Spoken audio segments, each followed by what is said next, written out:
What's up, everybody? Andre here, and this is like the week where the rain won't end. Well, I got some time I'm killing before the night. Really excited tonight. Another new episode of Rick and Morty's coming out. I'm a huge Rick and Morty fan. Like, Morty, we gotta be there in time for the premiere. Morty. All right. And I was just thinking about telling you guys a little bit about what I paid for my Hellcat. Now, the thing is that I bought mine used, and I buy a lot of my stuff used, actually. My Harley was gently used. It was a year old with 900 miles. My Scat Pack before the Hellcat was used. It was, again, a year old. It was 2015, and it had 15,000 miles. Typically, the only thing that I buy brand new are sport bikes, and that's kind of just because people buy those and really beat on them and normally treat them like toys. You don't know if that oil's been changed once or 10 times in 5,000 miles. You don't know if it's been changed more than twice in 20,000 miles. Like, you don't know what's been done to that bike unless you really, really know the person you're buying it from. So normally I'm willing to go ahead and just spend the money on a brand new sport bike.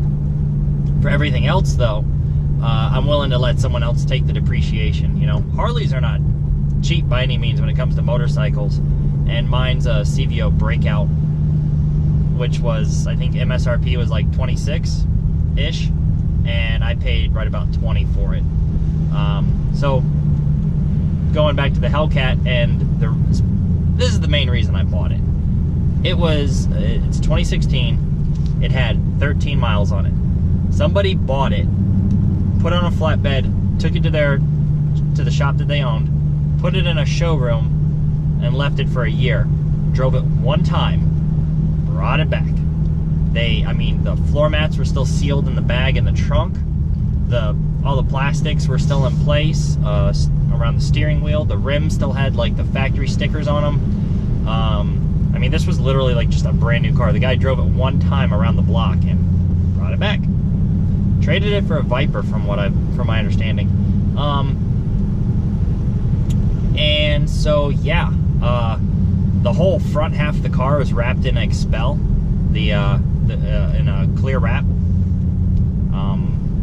MSRP originally would have been about 72 plus the cost of the Expel, and I paid 55 and change, like done out the door.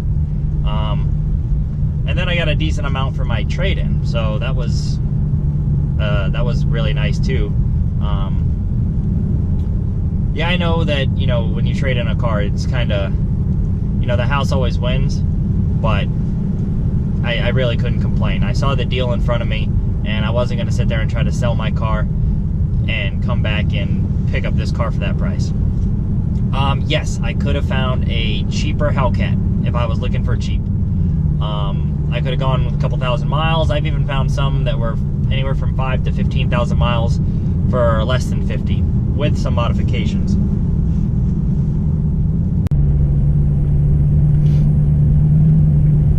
So yeah, I could have found a cheaper one. I could have found one with more miles. I could have found one with maybe some modifications. I could have found a lot of different things.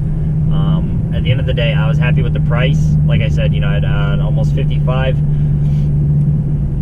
And it had 13 miles on it. I couldn't say no.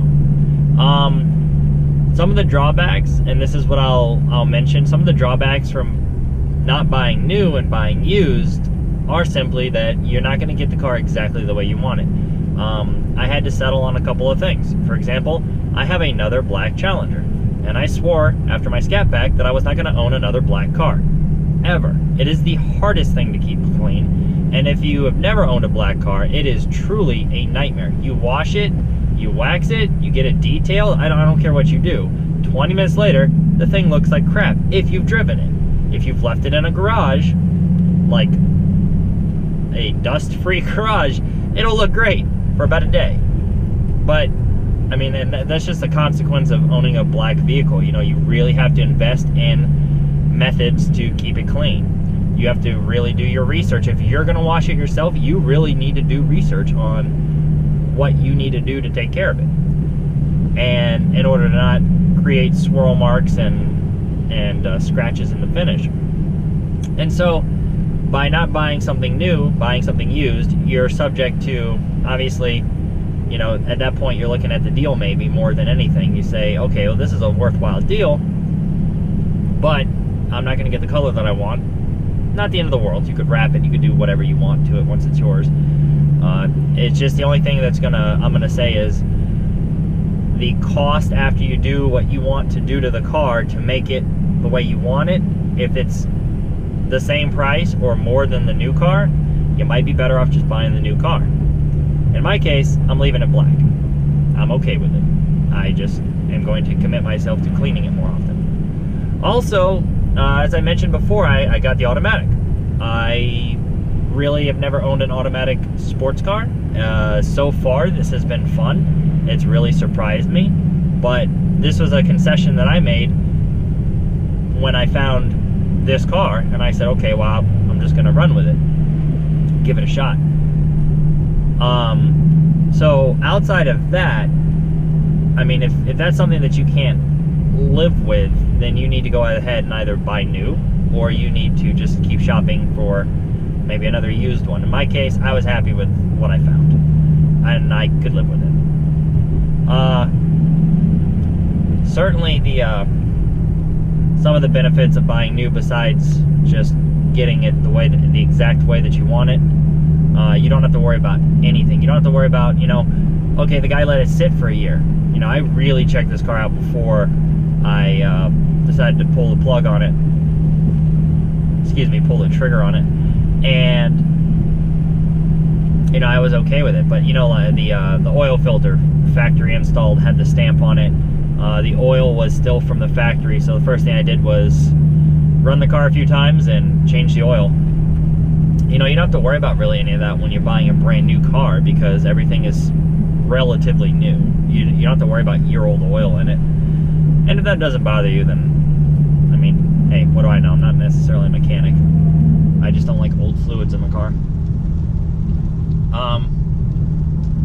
Buying used, though, does have a lot of advantages. There are plenty of people in this world with tons of money willing to buy a brand new vehicle, keep it for a year or two, and then get rid of it with low miles.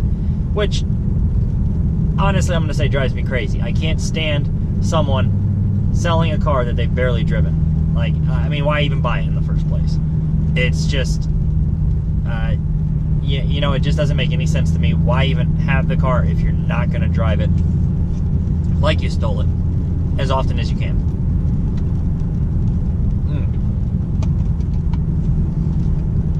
But it works out for people like me, where I get to buy it in the bottom of its depreciation, more or less. And then in a year or two, I can get rid of it for about what I paid for it, at the very least. Like my Scat Pack. I paid $32 and change for it a year ago. And I got rid of it for $31. And its book value, if you looked it up, was about $31. So, what'd I lose out? Not too much.